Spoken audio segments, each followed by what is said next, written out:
এই সুরঙ্গে যে কি আছে কে জানে। মায়ের চরণাঙ্গুলির হদিশও তো এখনো পেলাম না।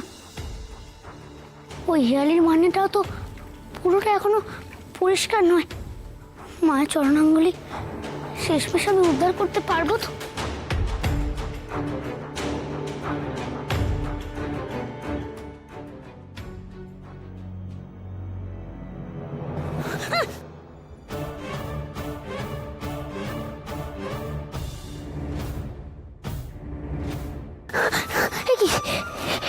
এ তো দেখছি বেশ নরম মাটি।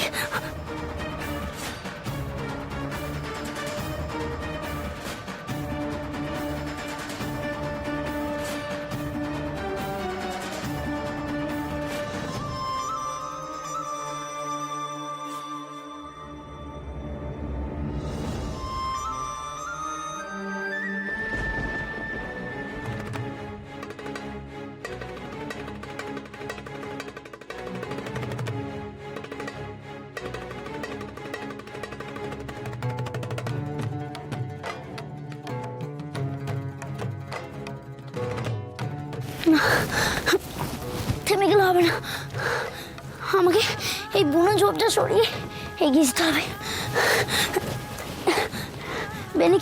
বেনিকে না এনে দেখছি ভালো করেছে। এই বুনো ঝোপটা সরিয়ে ওর এগোতে খুব কষ্ট হতো।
মাগো,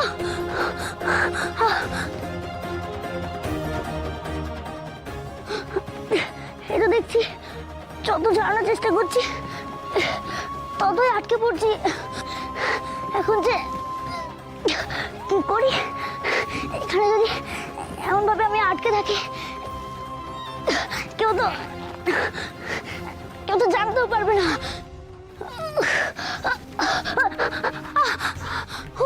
মাগো,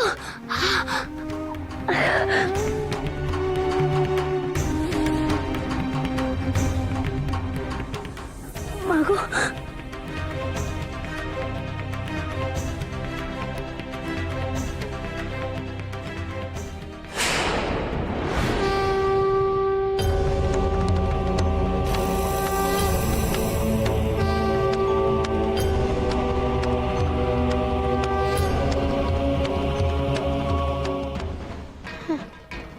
কি এ তো দেখছি আরো বড় নাগ দেবতা।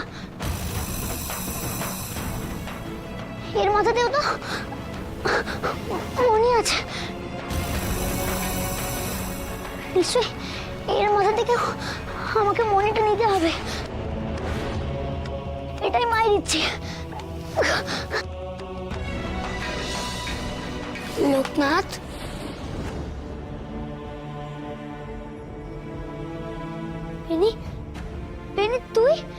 তুই এখানে কেন এলি? তুই ফিরে যা, এখানে খুব বিপদ, আর এক পা এগোস না তুই। এখন কি হবে লোকনাথ? এখন তোকে আমি কি করে বাঁচাবো? এটা মায়ের পরীক্ষা বেনি। মা যদি আমায় বাঁচাতে চান তাহলে আমি বাঁচবো, না হলে জানবো আমি মায়ের ইচ্ছাতেই মরেছি। না লোকনাথ, আমি যখন তোর কাছে এসেছি তখন তোকে আমি কিছুতেই মরতে দেবো না। এটা আমারও পরীক্ষা, আমি তোকে কিচ্ছু হতে দেবো না লোকনাথ।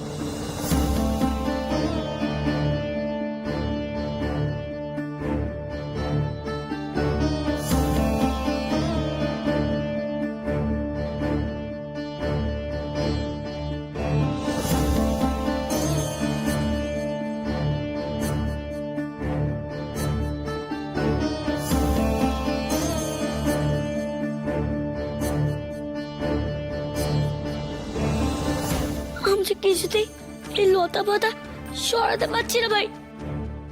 বৃথা চেষ্টা করিস না বেনি, মা আমার পরীক্ষা নিচ্ছেন। আমি জীবন মরণ সব তার কাছে সঁপে দিয়েছি, তাই তিনি যা চাইবেন তাই হবে। বাঁচতে যাস না তুই। আমি বাঁচতে চাওয়ার কে? মা যা চাই তাই হবে। মা বললে মরে যাবি? মরে যাব।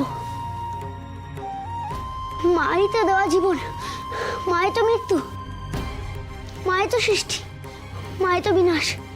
তাই তিনি যা চাইবেন তাই হবে। এত মামা করছিস কেন? মা বাঁচাবে না তোকে। তুই কেন বুঝতে পারছিস না লোকনাথ?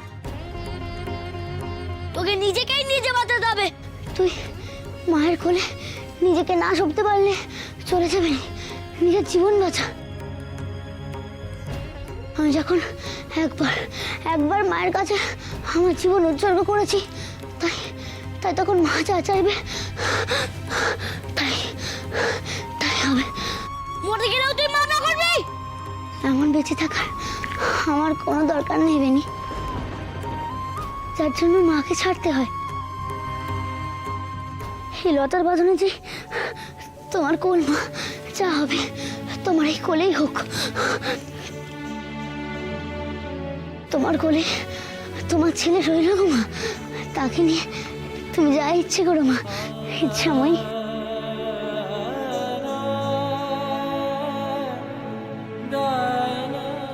পাঁচ খেতে মা বাঁচালেই বাঁচবরি, দেখিস। ঈশ্বরের কৃপায় এত ঝড়ের মধ্যে পড়েও প্রাণে বেঁচে গেছি, কিন্তু সামনে যা অন্ধকার, এগোবো কি করে বলুন তো? আমিও তো তাই ভাবছি, ঝড়ে পথ ঘাট একদম বিপর্যস্ত হয়ে গেছে। এইভাবে গাছ পড়েছে, সত্যিতে এগোবো কি করে? সামনে একটি কুটির আছে গুরুদেব, আপনি গুরুমাকে নিয়ে সেই কুটিরের দিকে চলুন। না না না না, তা কি করে হয়? কার কুটির, কে থাকে কিছু জানা নেই, সেখানে আশ্রয় নেব কি করে? হ্যাঁ, সে আমারই এক আত্মীয়ের কুটির গুরুদেব, আপনার কোনো অসুবিধা হবে না। তারা তীর্থে গেছেন, আপনি দয়া করে না বলবেন না। এই দুর্যোগের রাতে এই পথে যাওয়া নিরাপদ নয়। বেশ, তবে তাই চলো। আসুন গুরুদেব, আমি পথ দেখিয়ে নিয়ে যাচ্ছি। চলো সর্বমঙ্গলা, সাবধানে চলো, সাবধানে, খুব সাবধান। আমি বরং গুরুদেব আর গুরুমা যে কুটিরে যাচ্ছেন তার আশেপাশে কোথাও লুকিয়ে অপেক্ষা করি। ভোরবেলা ওনারা বেরোলে পিছু নেব।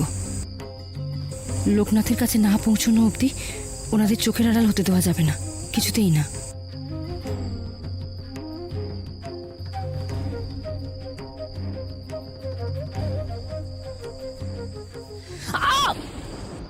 কে কে ওখানে?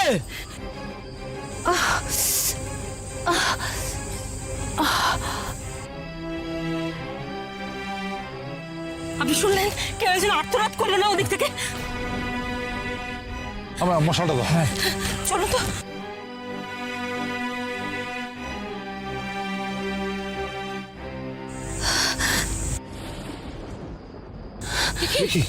কমলা, তুমি এখানে? কি সর্বনাশ! তোমার পায়ে কি হয়েছে কমলা? কমলা, তুমি কি লুকিয়ে লুকিয়ে আমাদের পিছু নিচ্ছিলে? না কমলা, তুমি মোটেও এটা ঠিক কাজ করনি।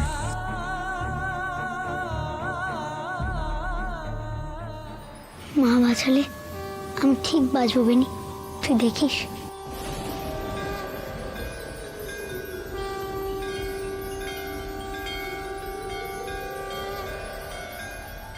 বেনি, বেনি, আমি মুক্ত। বেনি, বেনি, বেনি, কোথায় গেলি তুই? বেনি, বেনি, বেনি, বেনি, কোথায় গেলি?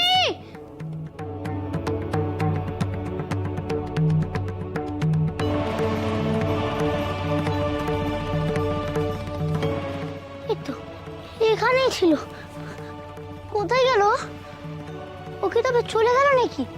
বেনি, বেনি, বেনি রে! ওকে ভয় পেয়ে চলে গেল নাকি আমার উপর রাগ করলো, কিছুই তো বুঝতে পারছি না।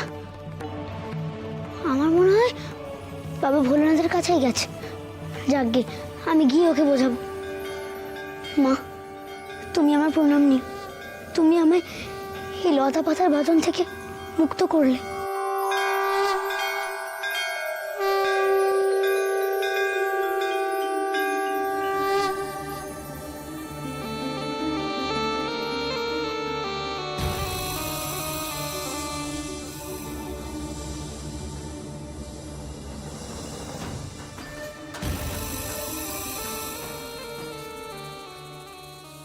জয় মা কালী, জয় মা কালী। মাগো, নাগ দেবতাকে শান্ত হতে বলো। আমি যে তোমার জন্য মণি সংগ্রহ করতে এসেছি।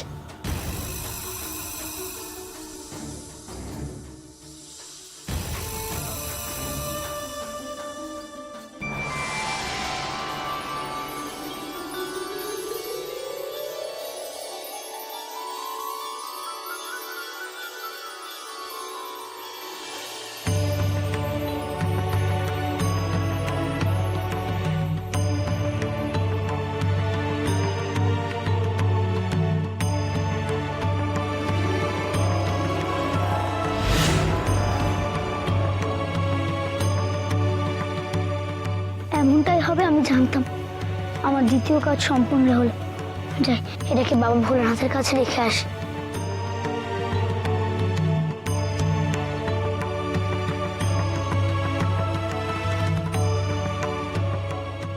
আসুন, আসুন, আসুন, আসুন, এসো। আসুন। এসো কমলা, সাবধানে। থাক বাবা, রাতের মতন একটু আশ্রয় তো তবু পাওয়া গেল।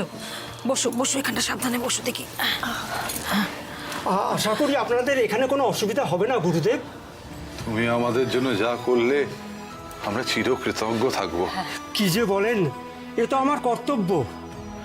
বেশ, তবে এবার আমি আসি গুরুদেব। এসো বাবা, এসো, এসো।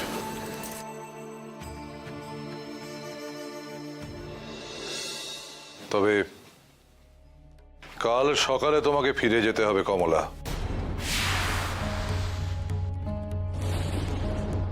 আমাদের পক্ষে তোমায় কালীঘাট নিয়ে যাওয়া সম্ভব নয়। কেন গুরুদেব, কেন আমি যেতে পারবো না? আমার ছেলেটাকে কি আমি একবারও দেখতে পারবো না? মা কি আমার সঙ্গে আমার ছেলেকে একবারও দেখা করিয়ে দেবেন না? না না, এই কিছুতেই হতে পারে না। আমি ঠিক পারবো, ঠিক পারবো, আমি ঠিক। কমলা কেঁদো না কমলা। একি একি, তোমার তো জ্বরে গা পুড়ে যাচ্ছে, কি হবে এখন? হ্যাঁ, পায়ের ক্ষত থেকে জ্বর এসেছে, ওর বিশ্রাম দরকার।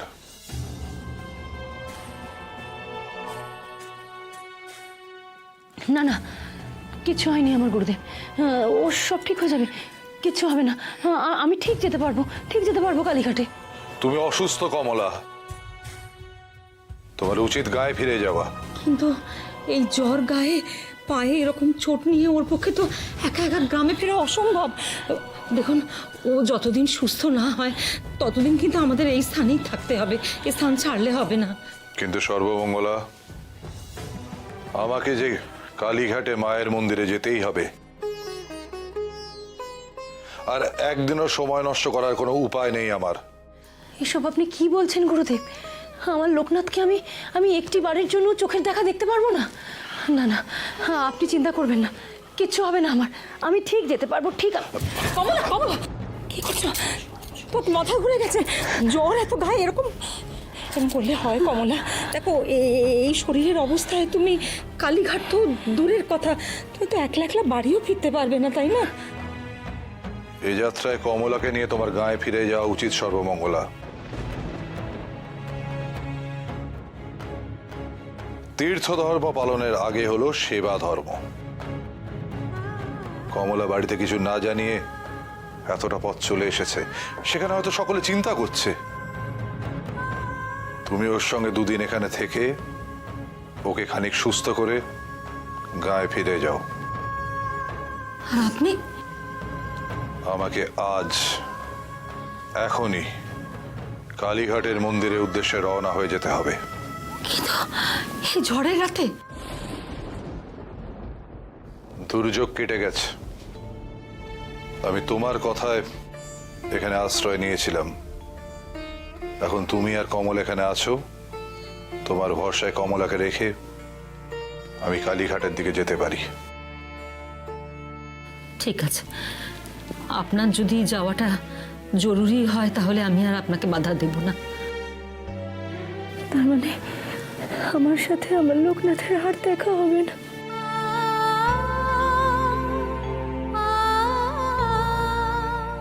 কেঁদো না মা, কেঁদো না। যদি ভাগ্যে থাকে, যদি মা চান, লোকনাথের সঙ্গে তোমার নিশ্চয়ই দেখা হবে। কিন্তু এই মুহূর্তে তোমাকে ভবিতব্যকে মেনে নিতেই হবে। আমি লোকনাথের দায়িত্ব নিয়েছিলাম, তাই আমাকে যে কোনো মূল্যে কালীঘাটে পৌঁছতেই হবে।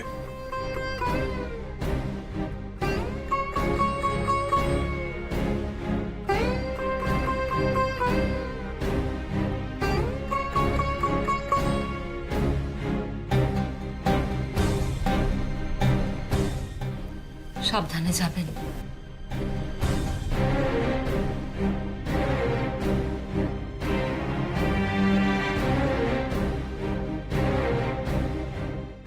দুর্গা দুর্গা দুর্গা দুর্গা।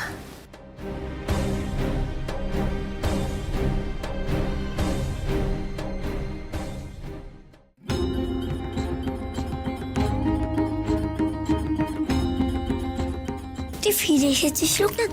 তুই সেই থেকে তোর জন্য শিব ঠাকুরের কাছে প্রার্থনা করছিলাম। হ্যাঁ, তুই চলে আসার পরে তো সব লতা পাতা হালকা হয়ে গেল, আর ওই নাগ দেবতাও তো ফোনে নামিয়ে দিল। তারপর আমি মায়ের নাম করতে করতে এই মনে নিয়ে চলে এলাম। আর এই দেখ না, আগের বারের মতো এই মণি হাতে নিতেই কেমন জবা ফুলের পাপড়ি হয়ে গেল। তুই ভয় পেয়ে পালিয়ে এসেছিলি, তাই না রে? চলে এসেছিলাম? কোত্থেকে চলে এসেছিলাম? কেন? সুড়ঙ্গের ভেতর থেকে।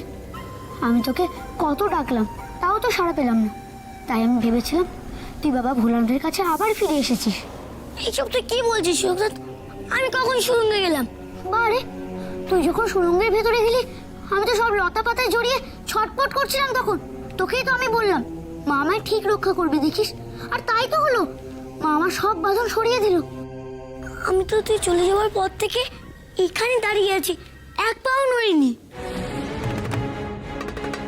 তুই যে আমার মাথার দিব্যে দিয়ে এখানেই রেখে গেলি।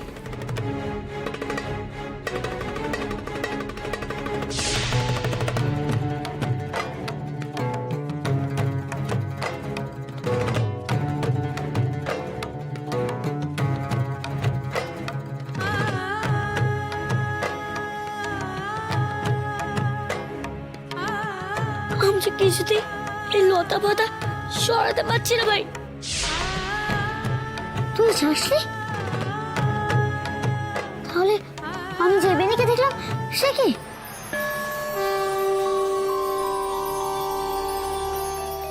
তবে কি মা নিজে বেনির বেশে আমার কাছে এসেছিলেন?